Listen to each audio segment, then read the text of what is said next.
नमस्कार विद्यार्थी मित्रांनो, आजच्या चालू घडामोडीच्या भागामध्ये तुम्हा सर्वांचं मनपूर्वक स्वागत.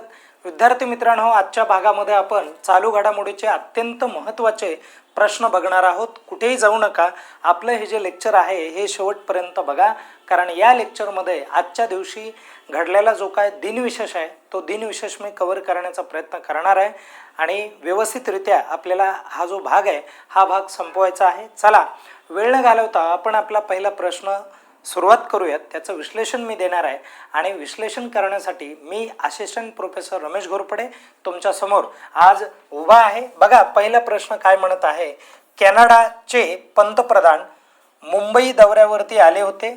ओके, मुंबई दौऱ्यावरती आले होते, तर त्यांचं नाव काय आहे अशा स्वरूपाचा जो काय प्रश्न आहे हा प्रश्न या ठिकाणी विचारला आहे.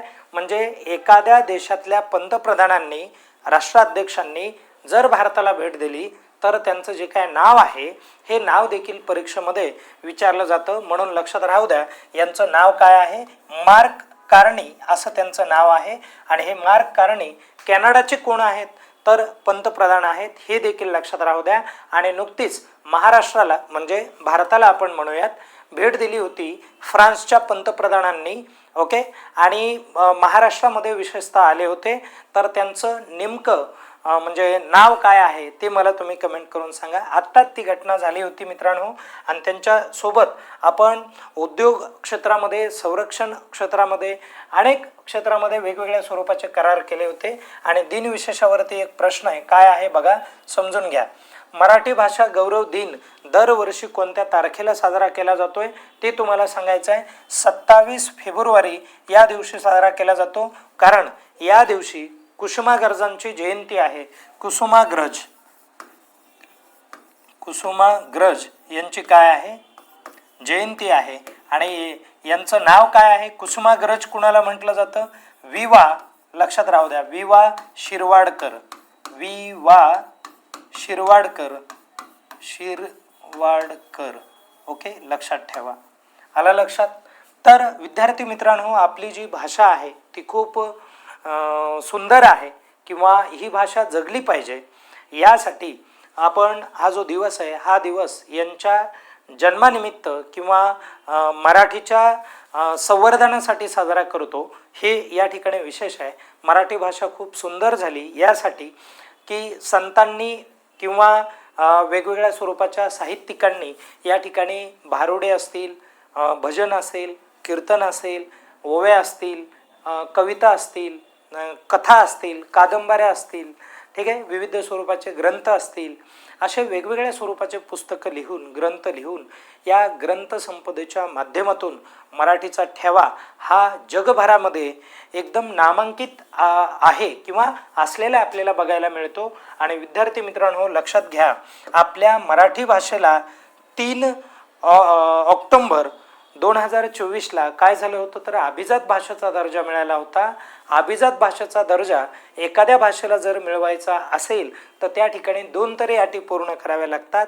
त्या कोणत्या तर संबंधित भाषा ही जी आहे ही 1500 ते 2000 वर्षापूर्वीची असली पाहिजे, आणि असून चालत नाही तर ती वापरात असली पाहिजे, आणि तिचं साहित्य असलं पाहिजे, प्रचंड स्वतःचं साहित्य असलं पाहिजे. तर लक्षात घ्या, अभिजात भाषेचा जो काय दर्जा आहे तो या पद्धतीने मिळाला होता. आणि आज जर अभिजात भाषेचा दर्जा, आणि हा जो अभिजात भाषेचा दर्जा आहे मित्रांनो, हा दर्जा नेमकं किती भाषांना मिळालेला आहे तर आत्तापर्यंत 11 भाषांना मिळालेला आहे. आणि त्यामध्ये कोणत्या भाषात, पहिली भाषा आहे बघा तमिळ आहे. कोणती आहे, तमिळ. या तमिळ भाषेला अभिजात भाषेचा दर्जा मिळाला होता, 2004ला मिळाला होता. 2005ला जर आपण पाहिलं तर 2005ला संस्कृत भाषेला मिळाला होता. हे देखील लक्षात राहू द्या, हे वर्ष तुम्हाला महत्त्वाचे आहेत. ओके, आणि 2008ला कन्नड भाषेला मिळाला होता. ओके, महत्त्वाचं आहे. आणि 2008लाच त्याच वर्षी कुणाला मिळाला होता, तेलुगू भाषेला मिळाला होता. ओके, आणि त्यानंतर 2013ला मल्याळम, बघा मल्याळम भाषेला मिळाला होता. आणि 2014ला, 13ला मल्याळमला आणि 14ला ओडिया नावाची जी काय भाषा आहे ओडिसाची, या भाषेला मिळाला होता. आणि पुढे काय झालं ते पण समजून घ्या. तर विद्यार्थी मित्रांनो, एक तारीख आहे, तारीख खूप महत्त्वाची. किती ऑक्टोंबर? 3 ऑक्टोंबर 2024ला काय झालं तर सुमारे 5 भाषाला अभिजात भाषेचा दर्जा मिळाला. आणि त्या 5 भाषा लक्षात कशा ठेवायच्या बघा.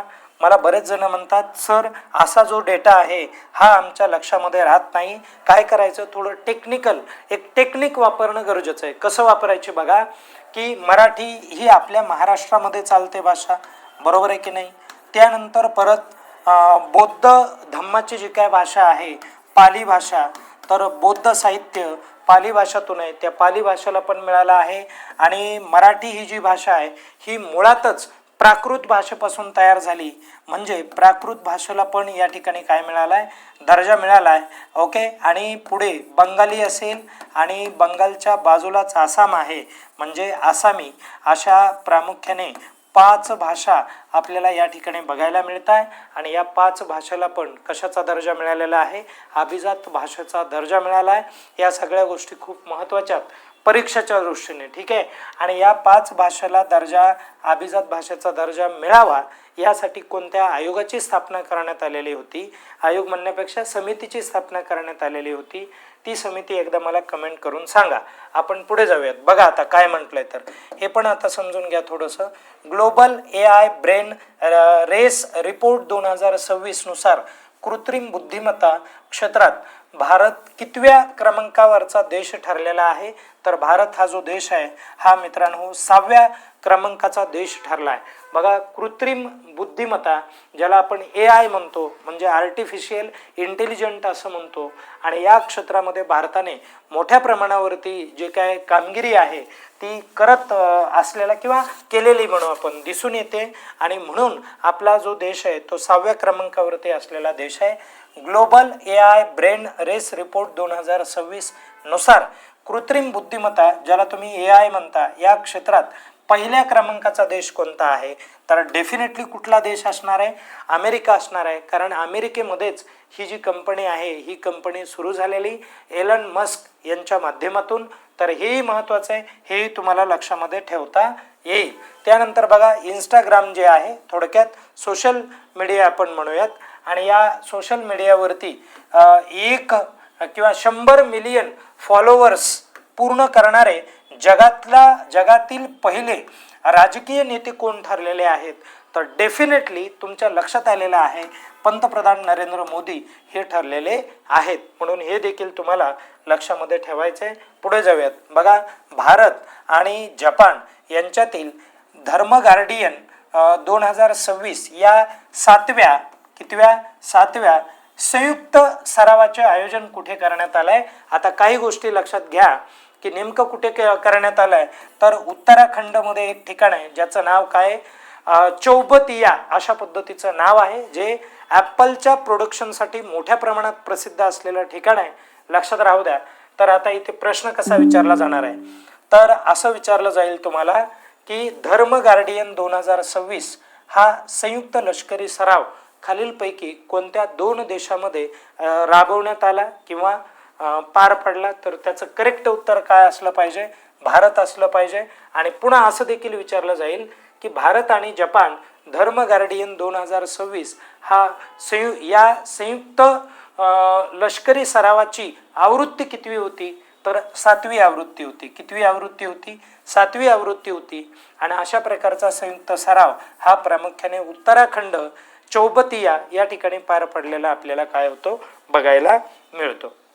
आता नंतरचा प्रश्न, भारतीय रिझर्व्ह बँक आहे आणि भारतीय रिझर्व्ह बँकेने देशातले दुसरे उच्च सुरक्षा डेटा सेंटर हे खालीलपैकी नेमकं कुठे उभारण्याचं निश्चित केलेलं आहे किंवा सुरू केलं आहे ते तुम्हाला सांगायचं आहे. आणि त्याचं करेक्ट उत्तर काय आहे?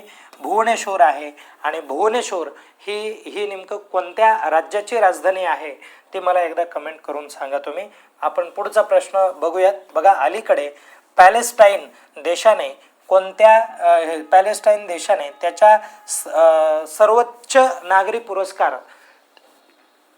पुरस्काराचं नाव आहे Grand Collar of the State of Palestine हा जो पुरस्कार आहे हा पुरस्कार कोणाला देण्यात आलेला आहे किंवा या पुरस्काराने कोणाचा सन्मान केलेला आहे, तर पंतप्रधान नरेंद्र मोदी यांचा केला आहे.